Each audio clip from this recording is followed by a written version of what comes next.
Welcome to the Dangerous Grounds Network, the #1 online radio network in the world. 100% American Badass. Sponsored by Madison Rising.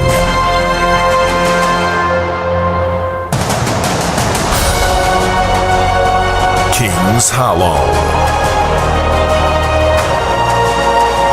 Redcon One Music Group. The Veteran Exchange. Combat Flip-Flops. Branded Warriors, Inc. Let's get dangerous.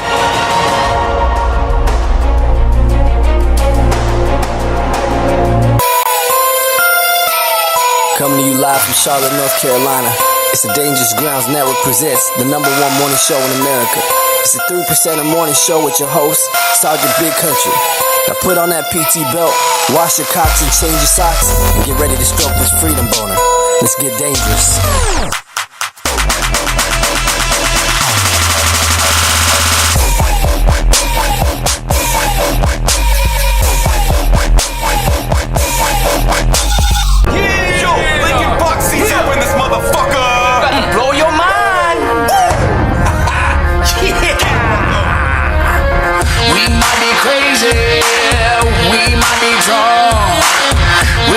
On whiskey, and now here we come, and we're riding dirty.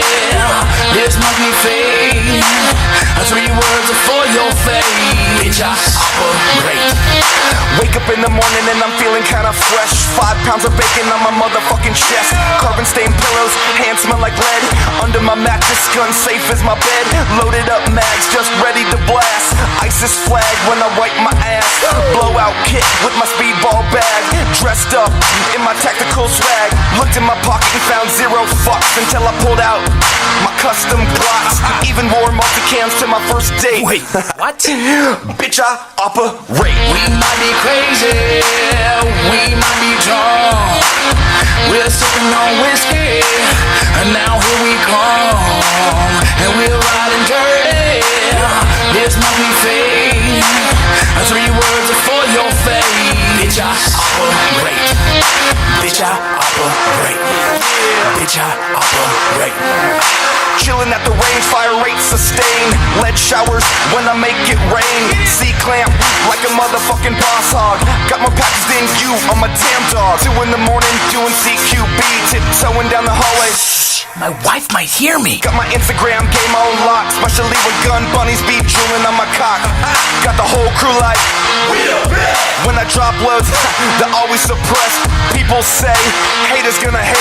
I'm just like, bitch, I operate. We might be crazy, we might be drunk. We're sipping on whiskey, and now here we come, and we're riding dirty. This might be fate. 3 words are for your fate. Bitch, I operate. Bitch, I operate. Bitch, I operate. Wait. What the fuck does operate even mean?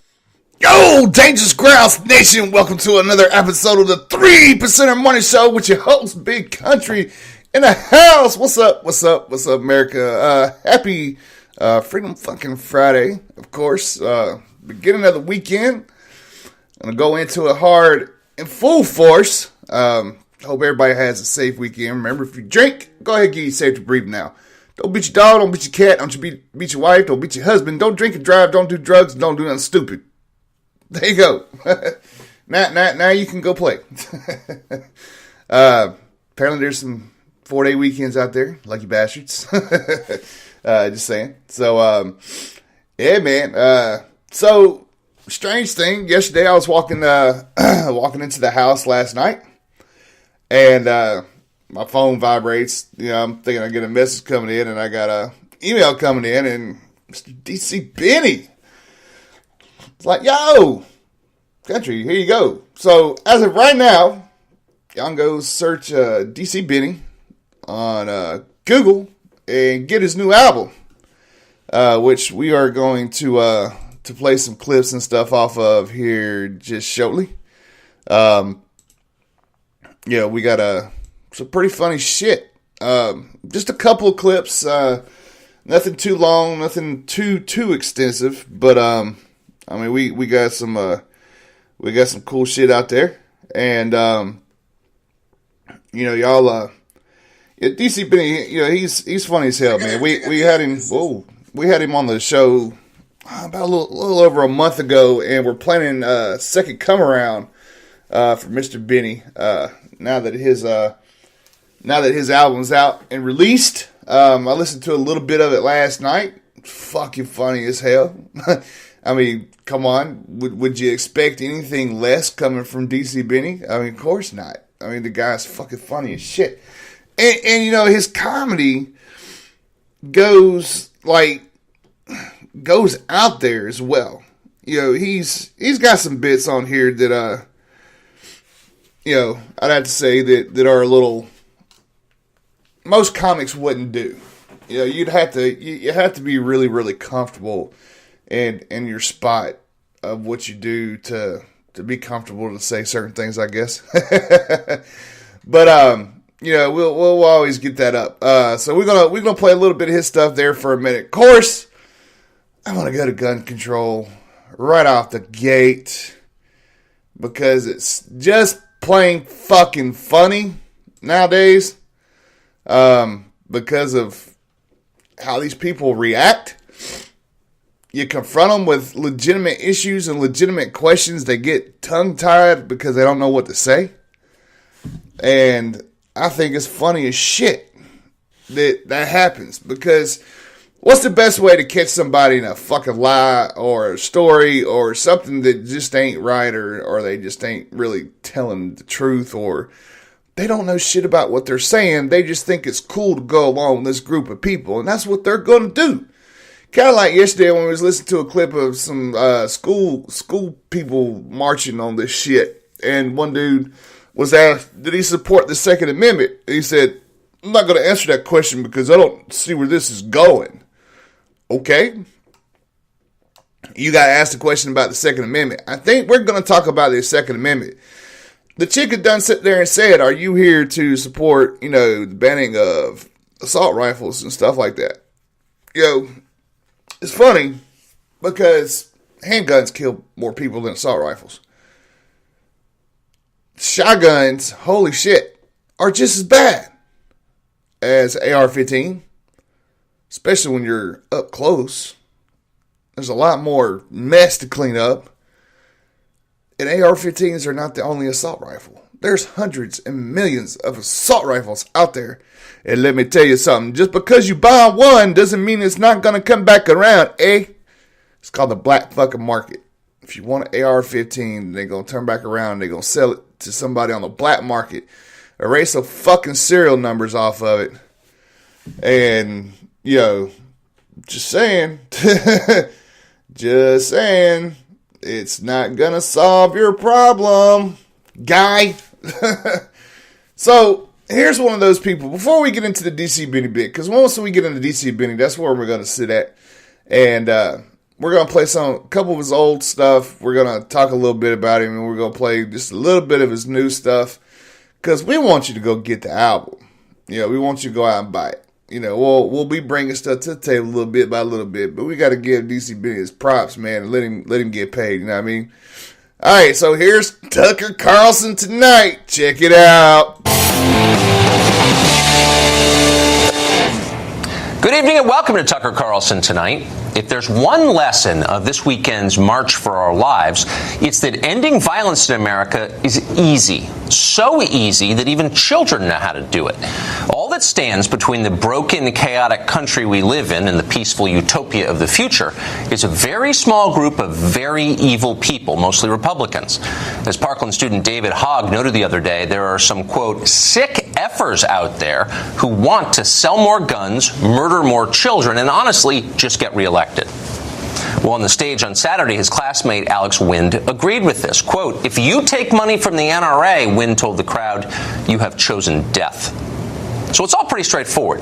If the NRA wasn't so blindly committed to killing children, if they didn't enjoy murder for its own sake, we wouldn't have school shootings in the first place. It's that simple. Speakers of the march told us that repeatedly, and the media dutifully amplified that message and formed a protective ring around the activists. As Politico reporter Ben White put it, quote, the sickening effort to defame and dehumanize these young people betrays an enormous amount of fear. In other words, shut up, America. Don't ask questions. The kids know what they're doing. But do they know what they're doing?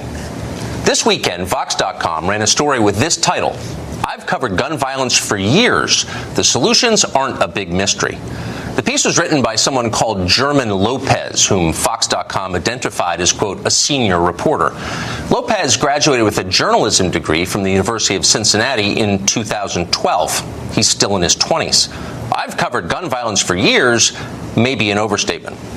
Nevertheless, Lopez approached this subject with all the self-confidence of an eminent research scientist wading in data.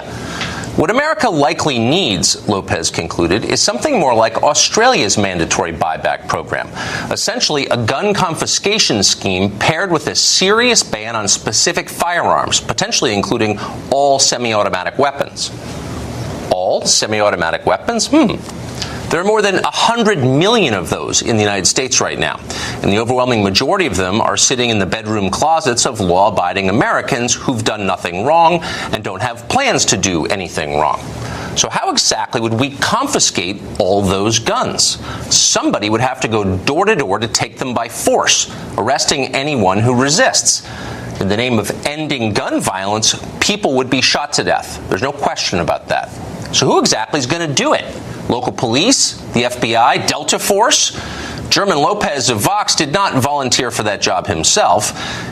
Instead, he blamed the NRA for blocking the whole idea. Quote, the Supreme Court and U.S. lawmakers backed by the powerful gun lobby, particularly the NRA, widely agree that the Second Amendment does put barriers on how far restrictions can go. Wait, we've got news here. The Supreme Court, according to Vox, is also in the pocket of the NRA. Is there evidence of that? Which justices are taking gun money exactly? Or is Vox just throwing out that claim because all decent people who live in big cities already know the NRA is evil, so why get hung up on details? This is the problem with letting children write news stories. The articles tend to be dumb, and intentionally or not, they tend to be inaccurate and dishonest. Worst of all, they tend to reinforce the fantasy that complex problems have simple solutions because that's what most children believe. In real life, nothing is simple. We don't really know why the incidence of school shootings has risen, even as the proportion of households with firearms has dropped. We ought to do our best to find out. The self-righteous kids screaming at you on television over the weekend aren't helping at all. Erica Thomas is a Georgia State representative and an advocate of gun control, and she joins us tonight. Representative Thomas, thanks for coming on. Thanks for having me, Tucker. So what do you think would happen if we tried to confiscate so-called assault weapons from law-abiding Americans? How would people respond? Well, I think it's about how people will respond. But let's look at what happened back in 1994 when we had a ban on assault rifles. When mass shootings went down by 43%. That is what we want to happen. We want mass shootings to go down, and I think that's the most important point in this matter. But didn't Columbine take place during the assault weapons ban, and didn't the overall death by gun, the homicide rate with firearms, remain unchanged? Oh, no. I mean, you're right. You're totally right about the Columbine situation. But you know what? 43% does not account for all. I said 43% went down. And think about No, but I don't. Just as a factual matter, the Clinton Justice Department was required by the law to study its effects. And so we have a conclusive answer to this question. And the death rate by firearms did not decline over that 10-year period. So statistically, no lives were saved. I mean, that's the conclusion of the DOJ. Doesn't that give you pause? No, it doesn't give me pause. When I think about in 2004, when Congress lifted that ban and mass shootings went up by over 200%. So those are the numbers. We're talking about the numbers. Those are the numbers. Mass shootings went up. So yeah, you might be right about numbers, but when we talk about numbers, it went up. Those are the numbers. Yeah, but the murder rate didn't move at all. But what do you think would those are the numbers. What do you think would happen if law enforcement, pushed by Democratic politicians, tried to take the guns from law-abiding Americans. What do you think the effect would be? Well, I'm not talking